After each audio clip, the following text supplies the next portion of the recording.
This is Antic, the Atari 8-bit podcast.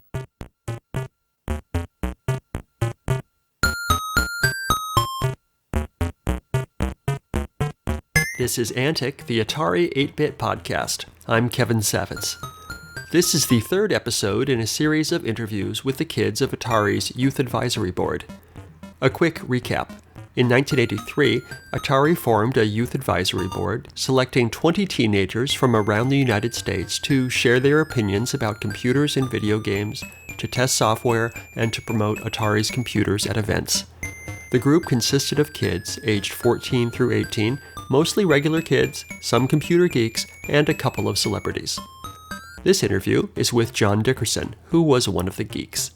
There was an article about the Youth Advisory Board in the March 1984 issue of Enter magazine with a quote from John. "We were an added dimension to what they already do," says 14-year-old John Dickerson. "Atari's problem is they don't get close enough to the consumer. We'll bring them a lot closer. But, so far, we haven't found out which of our decisions they really listen to." My interview with John took place on April 16th, 2018. I was in public school in Virginia, and then I went to Sidwell Friends School in Washington, D.C., and as a part of math class, we were introduced to those gray behemoths, the TRS-80. Mm-hmm. I believe it was a TRS-80. I'm almost certain it was a TRS-80. And I was hooked immediately. There was we were just learning BASIC. The old 10 print, hello, 20 go to 10, 30 end, and right.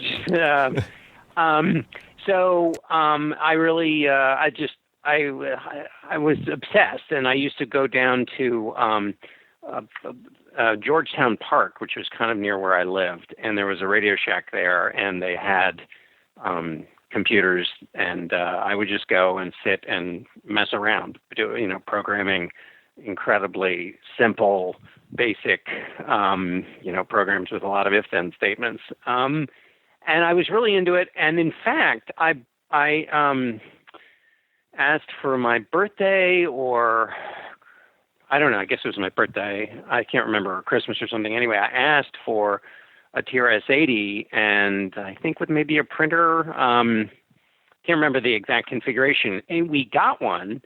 And in the interim period, I was introduced to the Atari 800.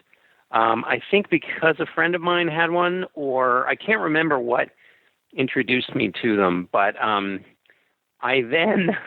don't know why my mother tolerated this behavior. But then I basically said, I don't, I want one that has color, and that you can use your TV, and you can do all these things. And I made thousands of promises about things that I was going to be able to do. I think the big one was I was going to be able to make shopping lists for the family. So somehow she ended up getting me an Atari 800 with a printer. And I can't remember whether I had the external hard drive as a part of that, or whether that came later in my life. Mm-hmm. That external hard drive that was like a enormous shoebox. Right. You probably mean floppy drive, which held like 88K. Sorry. Yes. I'm sorry. Not the hard drive. Yes, yeah. Sorry. The floppy drive. Yes, that sort of puce-colored floppy drive. So that was how I got involved with the 800, and then I can keep spooling out from there. But that's how I first came. And I think we had a 2600 game console. Mm-hmm. My brother had one. And I think that predated the 800. I'm sure it did. Yeah, probably. And that we just used to play the skiing game. And what was the name? Was it called? The jungle game, the pit something. Pitfall. Pitfall, yes, Pitfall, of course. And of course, asteroids and I assume Space Invaders, right? Yes. Yeah.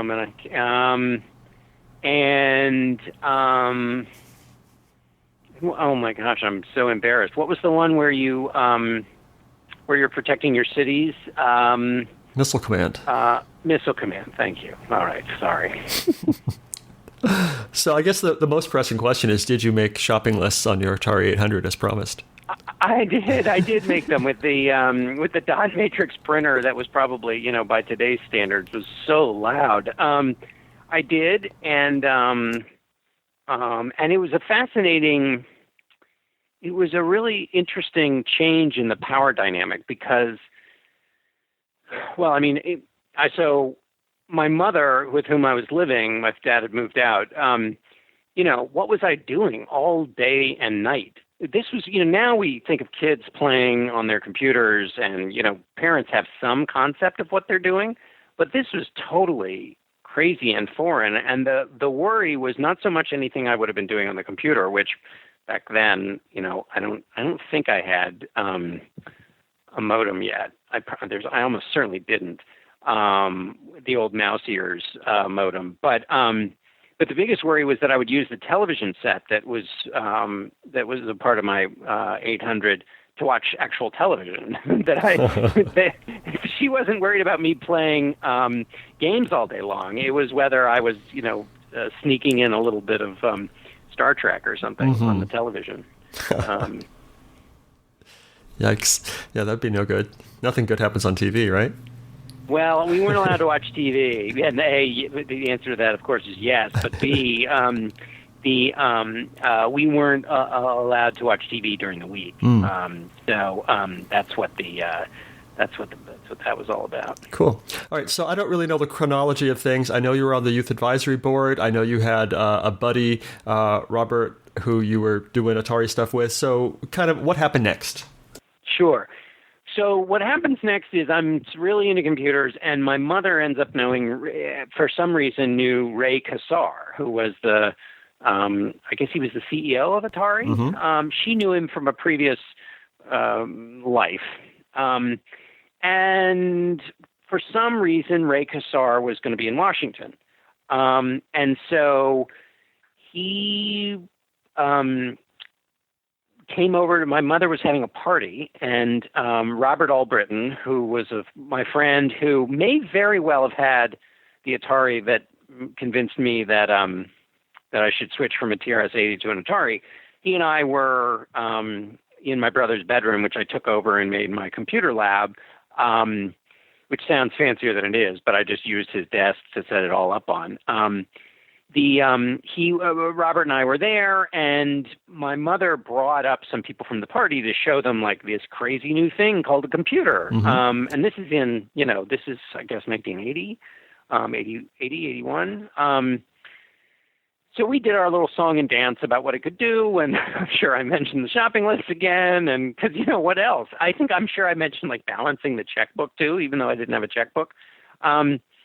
And I think at that point I was trying to make my own computer games, which were basically all text-based. Anyway, we gave our little spiel, and Ray Kassar was there, and I met him, and I was like, "Oh my God, you're Mr. Atari!" Yeah.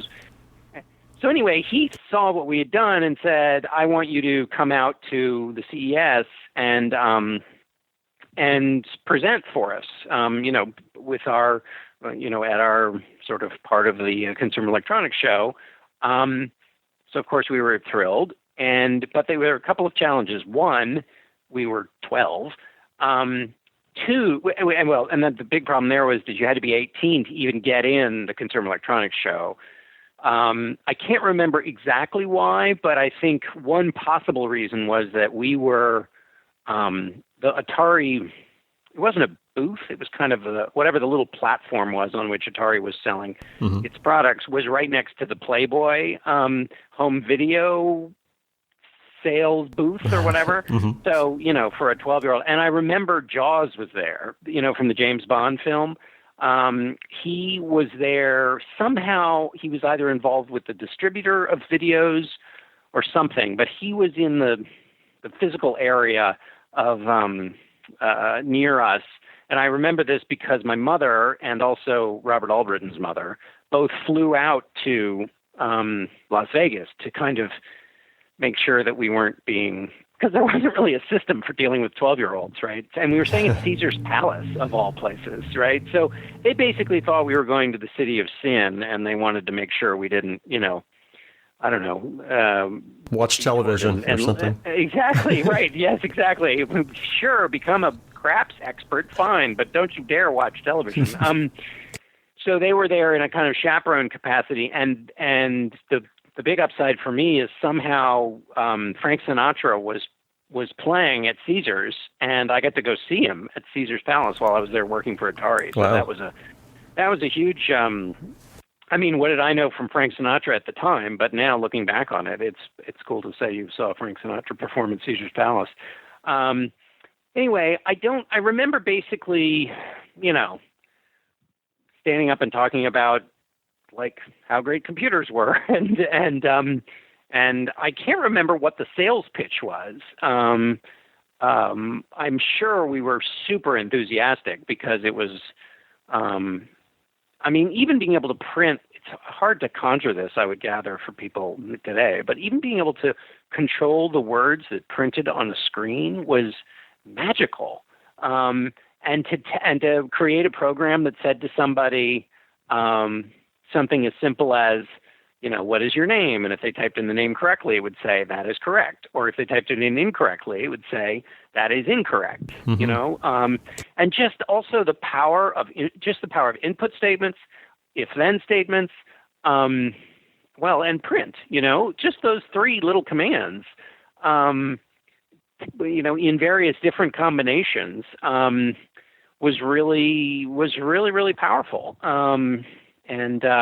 So I think we were just there to be enthusiastic in front of purchasers, because I think the idea was, and I'm guessing a little bit here, but if you see these two kids being super enthusiastic and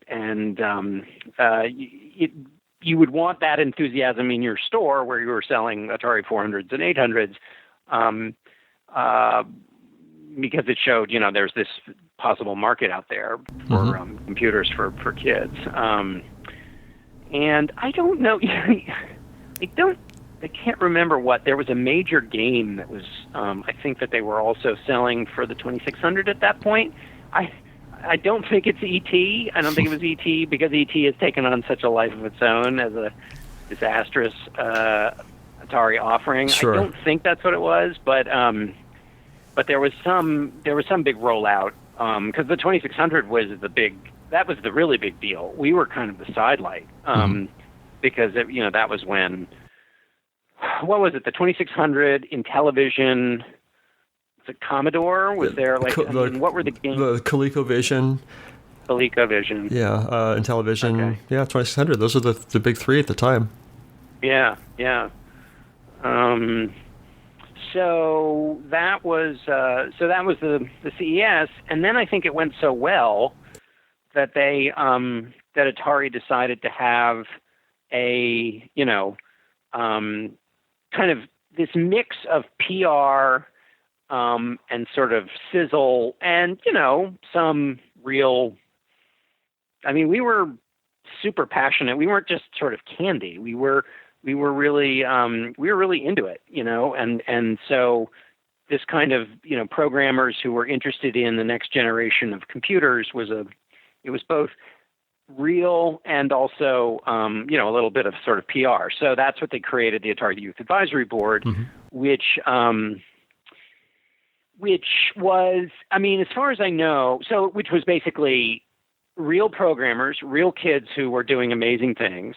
And then kind of us, we were in the sort of middle category, which was, we'd worked for Atari. We were really into computers, but we were also had this kind of connection through Ray Kassar, and we were kind of the sales side, right? And then Todd Bridges, which is, basically to give it some PR cachet. I mean, I think he was interested in computers and stuff, but I don't, he wasn't. There were real programmers. A guy named Tracy Cullinan, who has since passed away. He died actually really young. I've been in touch actually with Corey Cullinan, his brother, but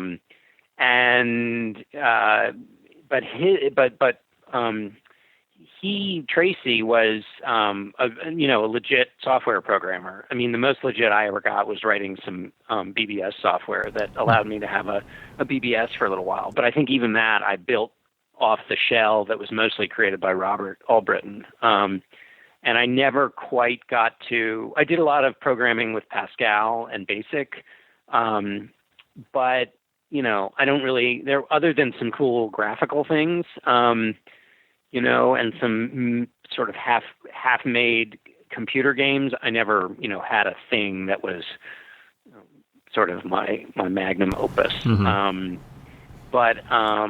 Anyway, so that was the Youth Advisory Board. They flew us all out to what had been San Mateo, wherever Atari's headquarters were near Silicon Valley. Sunnyvale. Thank you. Sorry, San Mateo is where this other company I wrote about once was. Right. So we went to Sunnyvale. We were in Sunnyvale for 2 or 3 days, and we all were given these red jackets, which, like the Communist Workers' Party. We were to wear them at all times. I believe. Did we go to a baseball game? I can't remember. Anyway, my searing memory of that experience, and it's all a bit hazy. Well, there were a couple of things. One, it was, a bunch of there was sort of some people who were at the higher end of the teenage scale. And so they were, just sort of having a hotel room and being kids in a hotel at Liberty was kind of, that was a lot of fun. And I just remember it was really cool to be around older kids in any context. So I remember spending a lot of late nights in hotel rooms. I don't really remember what we were doing, but just having that kind of freedom around your peers was pretty extraordinary in and of itself. The other thing was that there was a local news station that interviewed us, and I remember being a part of whatever that package was that ran. And then there was a kind of the final. I feel like it was the final meeting, maybe not, but close to the end of the experience. And we got to see, how the computers were made and every kind of facet of the company. Then we were told in this meeting that we were all going to get 1200s for free. Mm-hmm. And I lost it. I was just, because I remember, the cost of the 800 was like $2,300 or something.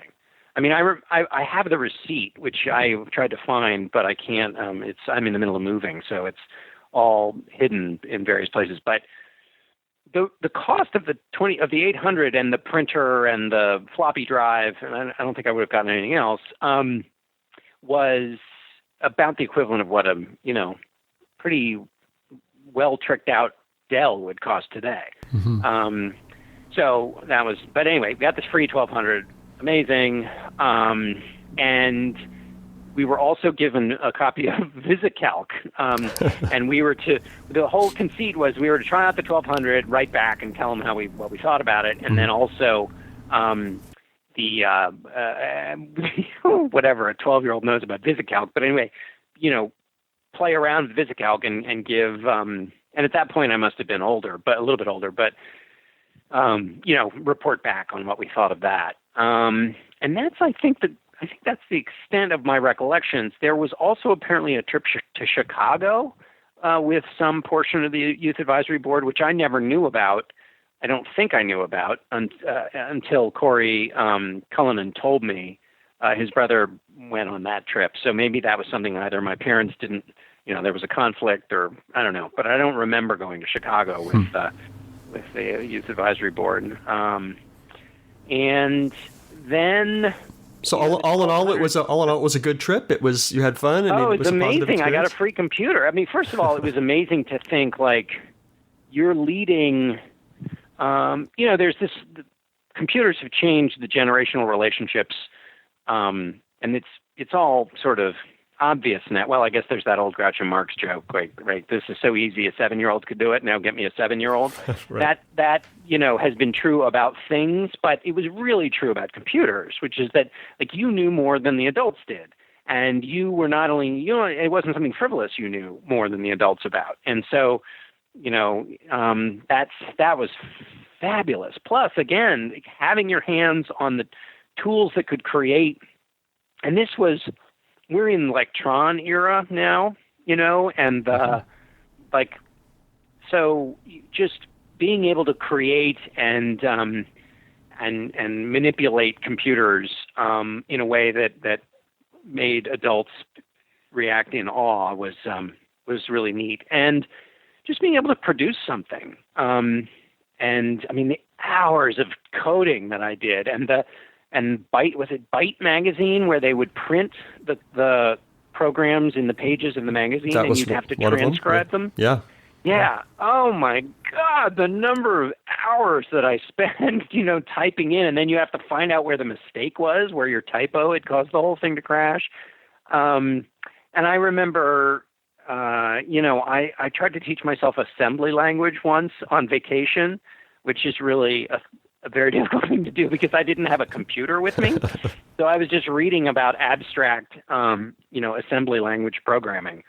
But it was just, so anyway, the trip and the Youth Advisory Board were, they're just thrilling in terms of, the possibilities seemed endless, what you could do with these exciting boxes. And then I spent 2 years after that.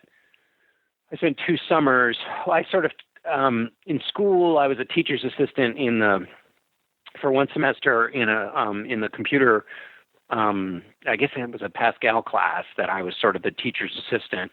I ended up getting scolded, though, because it was supposed to be sort of an independent study. I was only in 9th grade, and I ended up basically spending all my time doing stuff I thought was cool and not what the teacher wanted me to be learning. So, and then I spent 2 summers, my 9th grade summer and my 10th grade summer, working at a place called the Byte Shop, BYTE, obviously, where we sold a weird kind of Apple knockoff, which is odd because they then went away. And then we sold the AT&T IBM compatibles. So I was basically just doing computer sales for 2 summers. And that was the end of my real computer, my relationship with computers and programming, until I went to work for Time Magazine. And then I did some reporting on it. We did a cover story on video games, and I wrote about tech companies and reported on the birth of the internet and stuff, which had some echoes of those early days. Awesome. So did they give you any other software other than VisiCalc to try out? They must have, but I don't remember them doing that. Okay. I think it was just VisiCalc. I've been, as I say, I'm in the middle of moving, so it's been hard to see if there's anything. But I think that was basically it. I'm trying. Did Atari ever have a word processing program? Oh, sure. Mm-hmm. What was it? Atari Writer was their big one. There were others. Okay. But... So I must have used Atari Writer. The only reason there was a period where I had both my 800 and an AT&T, and I think I can't remember whether I did anything on Atari Writer, or I must have, or WordPerfect on AT&T. So yeah. I can't remember whether, because I wouldn't up until a certain period. Well, I don't know. Atari Writer now sounds familiar now that you mention it, but I don't remember using it, and it may have just been at the time when I needed to use it. I was using WordPerfect, so sure, on my AT&T. Can you tell me a little bit about the BBS that you ran with Robert Albritton? Yeah, well, so Robert had his own, and I can't remember, was his Aladdin? His might have been the Aladdin BBS. Mine was the Odyssey BBS, because we were studying the Odyssey in school, and I think I called myself Telemachus. Now, what this essentially was it was a lot of the BBSs back then, in my recollection, were places where you could download games. And if you knew the right ones, you could download, I think in some cases, or maybe in all cases, they were pirated games. So one of the games that I think I remember playing, unless you tell me I'm crazy, was Alibaba. Sure. I think I paid for Alibaba, but it's also possible that I remember there were definitely some games that we downloaded or that I downloaded that were pirated. So the BBS was sort of in connection with that, which was, basically game trading. And there was, so you could upload and download files. And then there was what was essentially would amount to like a chat room. And I really vividly remember once, of course, there was the whole like tying up the phone line problem. But the switch, is this right? Could this possibly be right? That the switch, that the phone would answer automatically.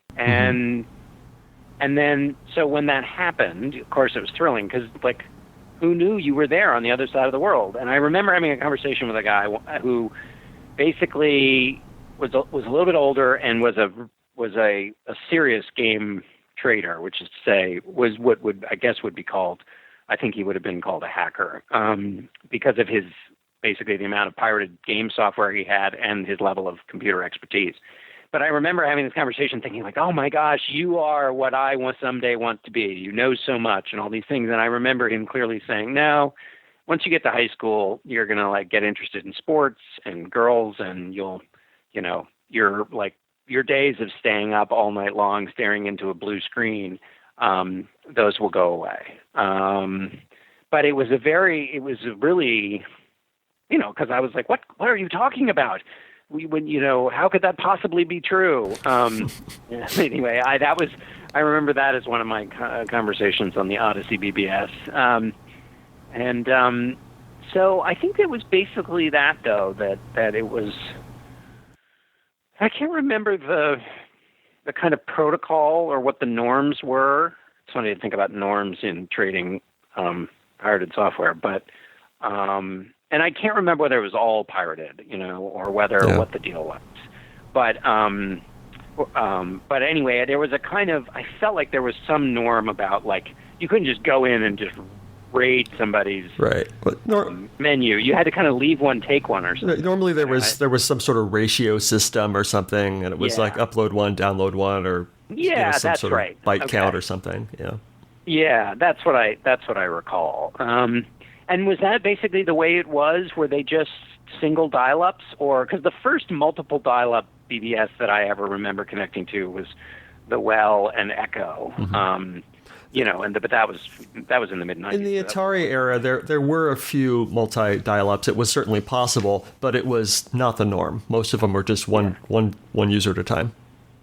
And how did we get? I can't remember how we all got each other's numbers.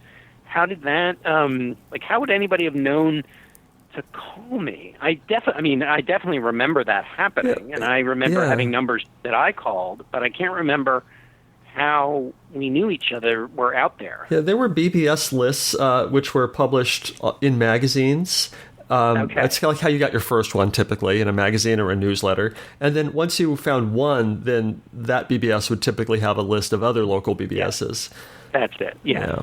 That's right. But it was very much a word-of-mouth sort of situation across the board. And local, of course, really mattered because that's when long-distance phone calls really cost a lot of money, right? So you wanted to call in your area code because you couldn't, if I'd placed a call to New York, it would have cost my father, with whom I was living at that point, a whole bunch of money. But I realized I have two other stories that are from my Atari days that I both are basically how I almost killed myself. One, please go ahead. Yeah. One is I tried to create a kind of extended keyboard for the 800. So I took it apart, and I can't remember the name of the cable, but it's the kind of rainbow-colored cable, I think, that connected the keyboard to, I don't know if we'd call it the motherboard, but anyway, and I tried to extend that. And anyway, I was very into soldering things, mostly for the purposes of soldering them. But anyway, so I think I basically bought some cable and tried to extend the length of it. I think I may have actually even done it, But anyway, that's besides the point. In the process of doing this and soldering, so cut the cable, strip the wires, then put in the new length of cable. We went away for the weekend, and I came back, and in my room, the soldering iron, still plugged in, was on the carpet, leaned up on like a battery or something. So if it had come loose, right, if it had just rolled off of whatever it was leaning on, it would have undoubtedly, caught the carpet on fire and on and on. I mean, I don't know for sure that would have happened, but it might have. So then the other genius move I did was, again, trying to lengthen the cord or something. I don't know what in God's name I was trying to do. I can't even believe I did this, but I remember it so clearly. So I was trying to lengthen the power cord. Okay. All right. And so I cut the power cord, stripped the wires, and then in retying them, somehow it was still plugged in. I say somehow because you'd have to be the dumbest person on the planet. Anyway, I totally remember the two wires hitting each other and a flash of blue that was, quite startling, which is to say the electricity.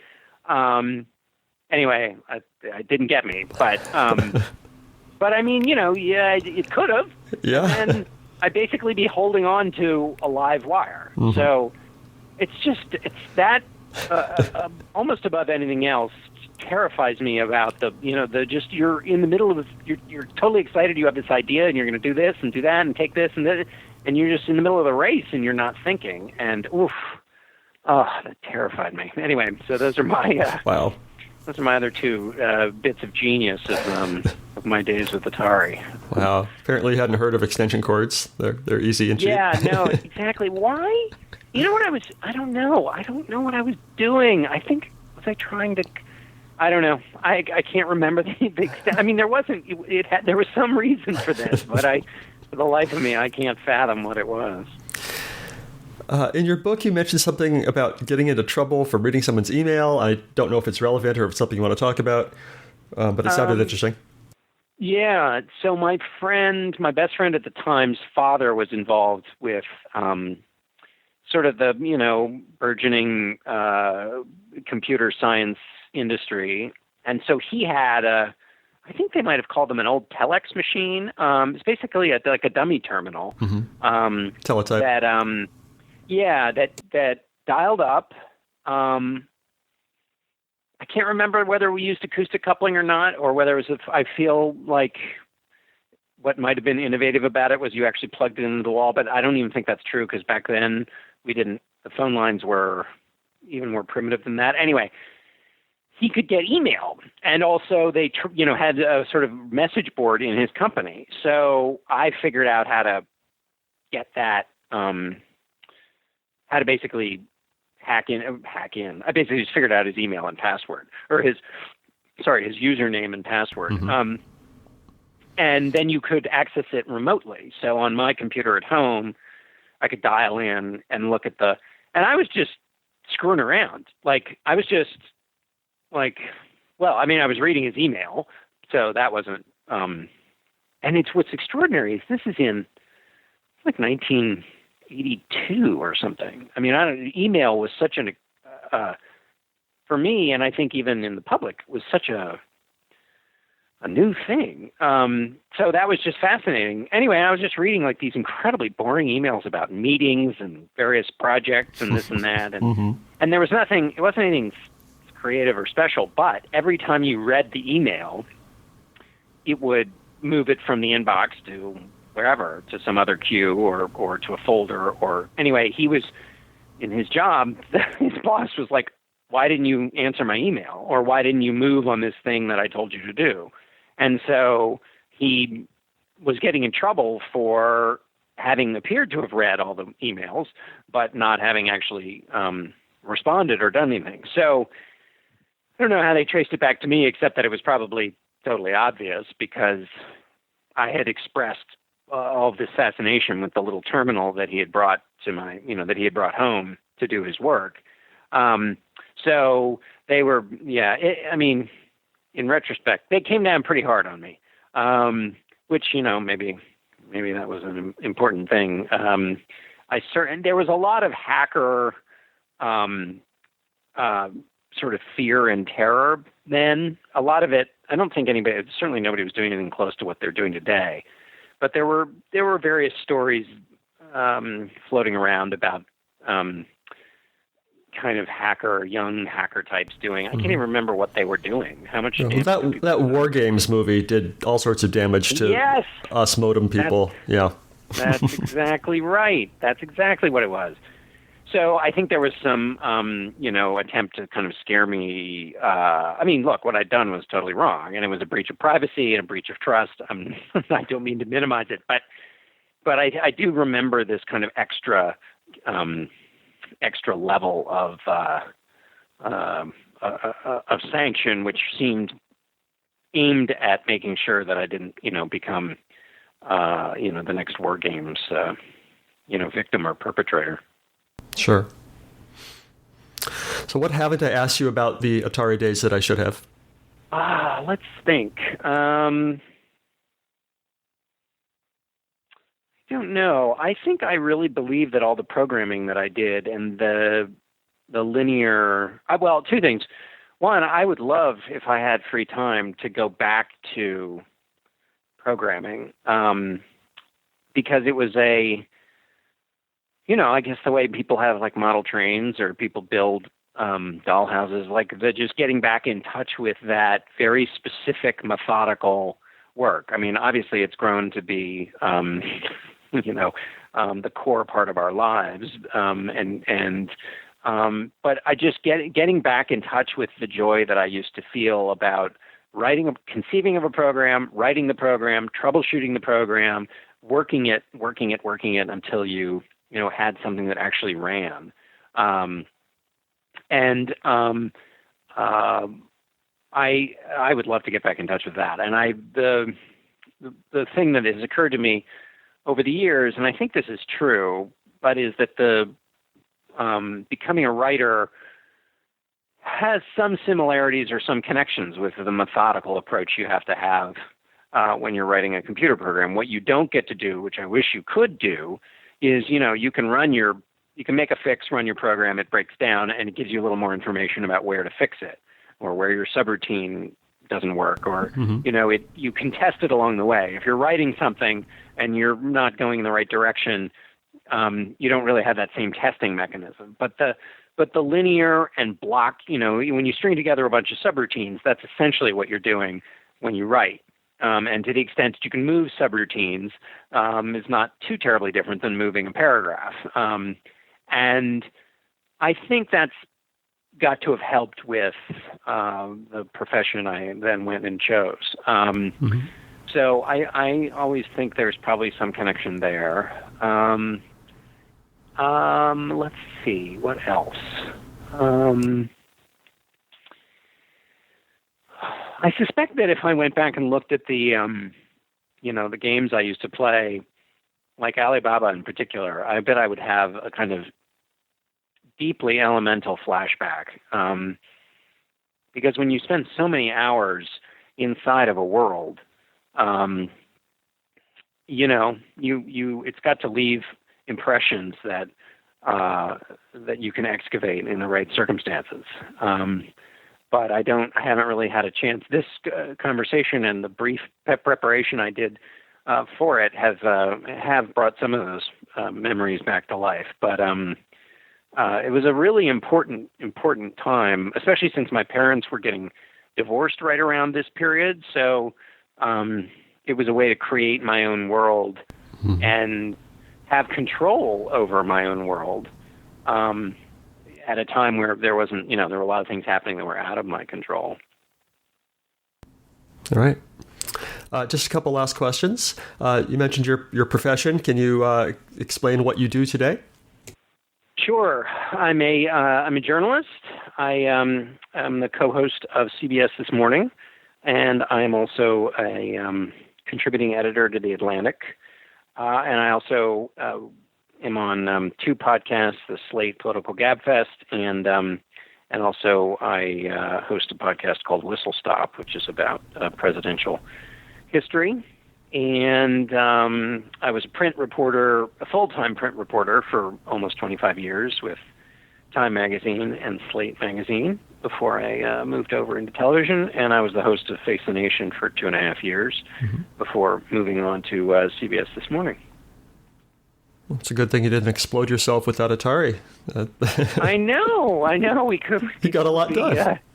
People will be bereft and uninformed. I must say, I've been watching Stranger Things, binge watching it with my family, and that is contributed to some of the flashbacks. Although Atari doesn't have although maybe one of the game consoles in the arcade does, but in the show there's no particular Atari moment. But the arcade does feature in a couple of episodes, and just it's basically that time period, and so I'm reliving it in that way too. Yeah, awesome. All right, last question. I think if you could send a message to the Atari computer users that still exist, and you can right now, what would you tell them? Oh my gosh, I feel a deep connection, and I wonder. I mean, it's funny. I mean, again, since these memories are buried, and yet really elemental, I want to continue kind of re-exploring, which because I haven't really thought about this except in vaguest terms since I was, 12, 13, 14. And I bet that because I spent so many hours, that I bet I will. I guess what I wonder is whether people had, I'm interested in what people's core recollections were of those Atari days. And because I'm betting that, like, once I hear somebody say, "Oh, I used to do X for hours," it'll initiate some huge explosion of recognition from me, because I feel like there's this hidden series of memories that I just haven't had a chance to excavate, and because they're attached to visual things, I was having an Intellivision flashback of playing Intellivision baseball, which my friend had. I didn't have an Intellivision, but very strong memories. And I wonder, I don't know the extent to which this is true of all memory, but because it was associated with A, duration, and B, visual. Like, so if I saw the font of an Atari 800, I bet that would be, very striking of what I used to program in. So anyway, I guess what I would say to them is, thank God you're all still out there. And now, are there people like programming old Atari 800s? And what happened to the 1200? Was it as big a bust as I remember? It wasn't. The 1200 was not a huge win for Atari. It was a little bit too incompatible and too expensive compared to the 800, which was still available. So, but they came out later with the other XL machines, which were better regarded. And your first question about what people are doing with machines, there's still users. They're doing anything you can imagine. Some people just want to play games. They just want to play Jumpman and Mule, and that's fine. There's people who are programming things in BASIC. There's an annual 10-line BASIC programming contest to see like what can you do in 10 lines of code. And then there's people who are creating full games in assembly language that are better than what could have possibly come out in the 1980s. There's people creating new hardware, add-ons, and even new versions of old Atari computers. So all sorts of different people doing different things all over the world. Oh, that's outstanding. I feel suddenly a movie script is scrolling before my eyes as the I don't know what the situation would be, but where somebody programming on an old Atari is somehow the key to civilization. If I were writing a movie, I think that would. Maybe I have too much Stranger Things in my head, But I love the commitment that's still going. How would one get parts if you ever had a problem? eBay, there's always eBay. There's a couple of companies that bought stock from Atari when it went out of business, and they still sell it. And so if you want a new, never used, computer, you can still get one for a couple $100. Really not too much. Really, you could get a new Atari 800. Yeah. Oh my God. Yeah. Wow. Well, you never know. That might. And have they found a way to hook them up to monitors, or do you still have to hook them up to TVs? Well, you can hook up. Yeah, there's adapters. You can hook them up to modern machines. Another easy way to do it that some people do is have an emulator running on your modern PC or Mac, and you run an Atari emulator, and it's basically running in a virtual machine, and it doesn't really know it's not a real machine. Right. Oh, but that seems sad, though. I want that old clunky keyboard. Yeah. And the hard plastic. That would be that would really bring back the sense memory. Oh yeah, absolutely. There's something to be said for the hardware, for sure. Yeah. Excellent. Well, this has been fun. Thank you so much. I appreciate your time today. Wonderful. Thanks for the chat.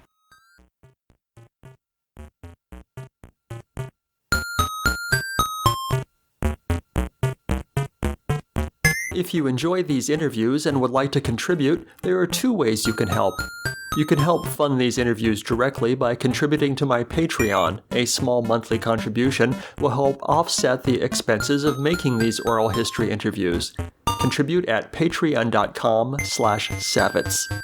Or make a tax-deductible contribution to the Internet Archive, a nonprofit digital library that has done incredible things to preserve computer history. Make your tax-deductible contribution at archive.org/donate. Thanks.